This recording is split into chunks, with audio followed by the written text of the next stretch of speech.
I'm Mike Pompeo. I'm speaking to you from beautiful Jerusalem, looking out over the old city. I have a big job as Susan's husband and Nick's dad. Susan and Nick are more safe, and their freedom's more secure because President Trump has put his America First vision into action. It may not have made him popular in every foreign capital, but it's worked. President Trump understands what my great fellow Kansan President Eisenhower said. For all that we cherish and justly desire for ourselves or for our children, the securing of peace is the first requisite.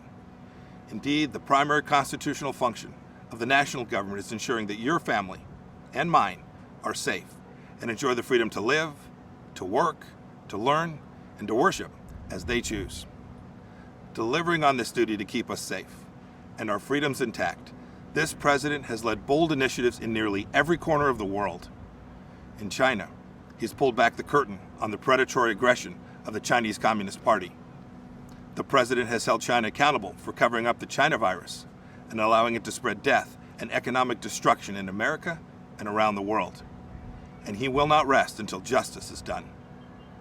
He has ensured that the Chinese Communist Party spies posing as diplomats in America are jailed or sent back to China. And he has ended the ridiculously unfair trade arrangement with China that punched a hole in our economy. Those jobs are coming back home.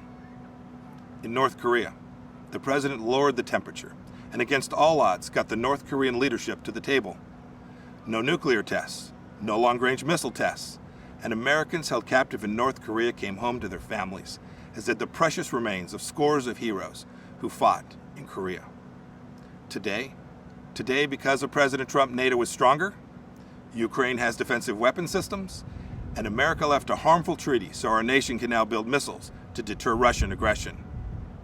And in the Middle East, when Iran threatened, the president approved a strike that killed the Iranian terrorist Qasem Soleimani. This is the man most responsible for the murder and maiming of hundreds of American soldiers and thousands of Christians across the Middle East.